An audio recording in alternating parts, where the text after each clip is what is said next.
Hey, it's Barb. Welcome back to our series on the 5 questions for ministry planning. Today, we're going to introduce you to a really cool tool that will help you make tough decisions.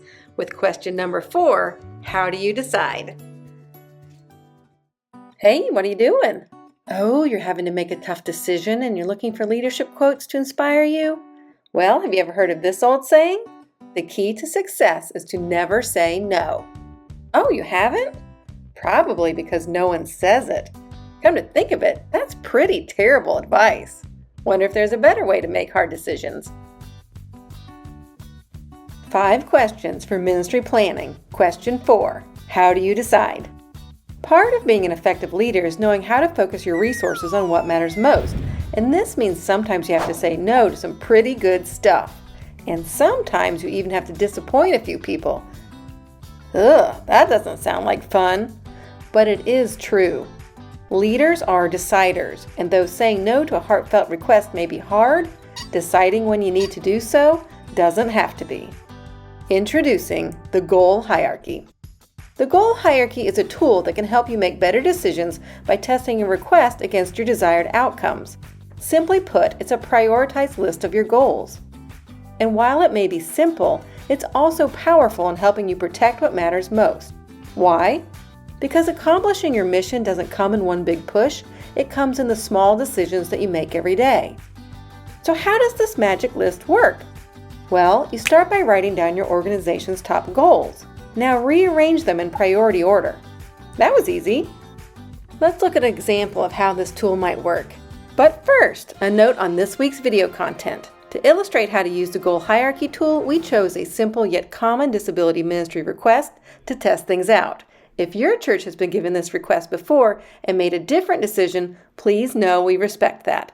Our intention is not to tell you what to do, but rather to share a new way to help make hard decisions that can be useful in many matters. Thank you! Your first goal is to provide a safe environment for children who have special needs. Your second is to create a ministry that benefits the church as a whole. You want to balance volunteer needs with families' needs and teach the Bible through adapted curriculum. Wow, those are great goals. You definitely want to protect those. But could a simple request really be a threat? Well, let's see. Let's say one of your parents has a question. Can Billy's friends stay in the sensory resource room with him during service? They have so much fun together. You may think, his friend's a sweet kid. What could be the harm? But before you say yes, test it against your goal hierarchy. Here's how it works.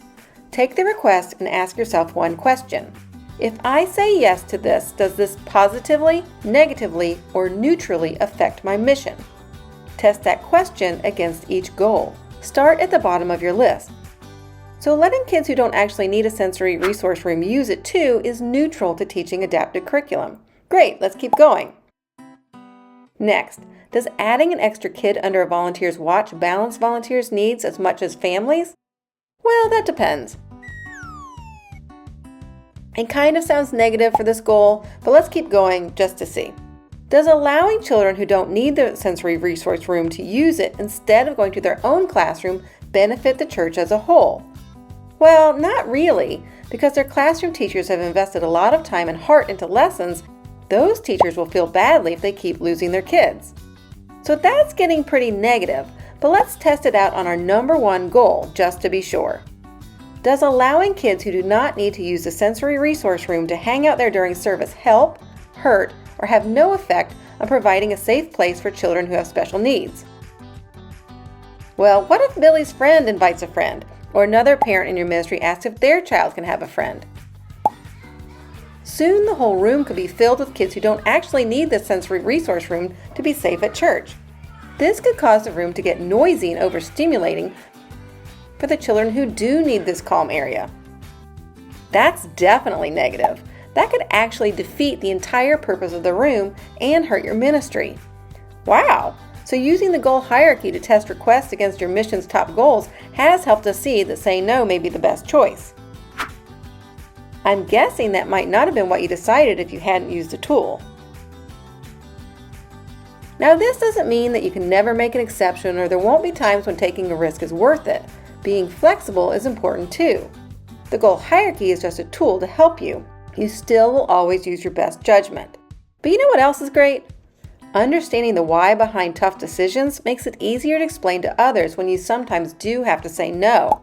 And whether that person feels better or not, you're going to feel better knowing that you did the right thing.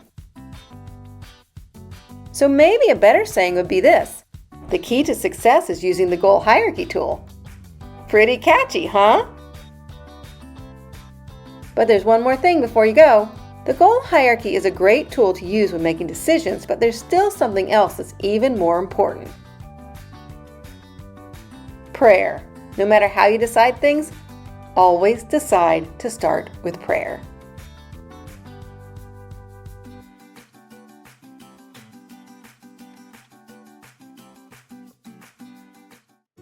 Thanks for joining us. We'll see you next time.